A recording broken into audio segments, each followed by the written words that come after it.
Hi, assalamu alaikum. Kamar yadda kuka sani sunana Sadiya Haruna. My lovely followers. Ina so ku garzaya shafinmu na YouTube mai suna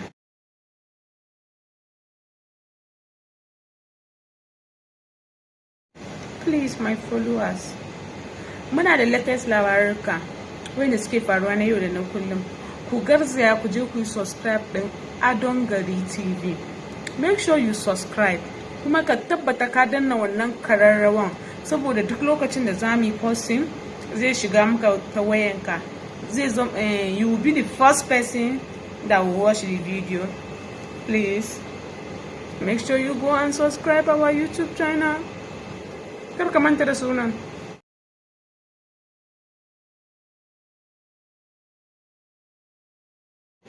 Please.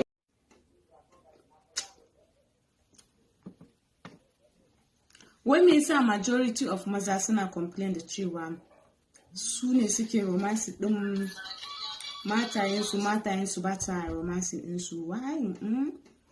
Akwai wasu ɗin matan da in sun yi sabon aure haka suna jin kunya wai su yi romance din mijinsu, koko suna jin tsoro su yi romance din mijinsu saboda kar ya ce musu yar iska ce ashe ta iya abu. No, babu zancen iskanci, you understand? Mijinki ne kuma za a raye sunna ne a samu lada, babu zancen iskanci. Ki taba mishi lungu da sako, ki mishi yanda idan ya je office zai kasa zama. Amma Allah ya sa mijinki mai neman mata ne, zai yi tunani menene matana na gida ba ta mun da wata a waje za ta zo ta mun. Abinda in matan wajen suna rudin mazajen ku da shi kenan, su dinga sosa musu abin. Ba abin da ya kai soyayya daɗi. Maza me yasa kuka bata mana soyayya?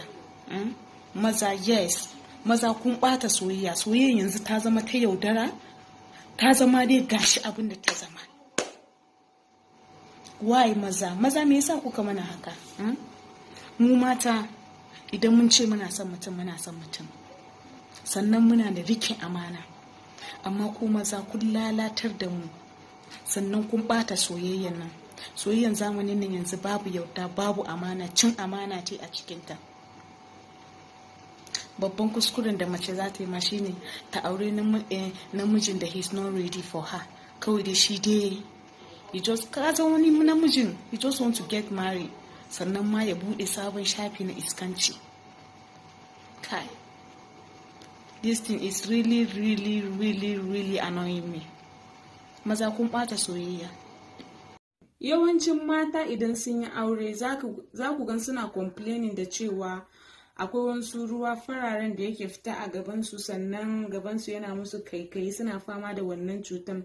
To wannan cutan yana da suna iri-iri da ake kiran shi da shi. Ana kiran shi toilet infection, ana kiran shi infection, ana kiran shi gonorrhea. Sannan wannan cutan through sex ake kamawa. So please maza, idan matayenku suka muku complain da cewa suna da wannan cutan, the first thing you can do is to take her to hospital. Idan ka kai ta asibiti, ka tabbata da cewa maganin da doctor zai rubuta maka ka siya mata, kai ma kana shan wannan maganin, saboda wannan cutan ba ita kaɗai take da shi ba, true sex ne. So idan tana da kishiya, idan su biyu ne da kai, dukka uku ku sha maganin saboda ya muku aiki a lokaci ɗaya, wannan cutan ku rabu da shi. Amma idan aka ce ita ɗaya ne za ta sha wannan maganin, to wannan cutan fa yana nan.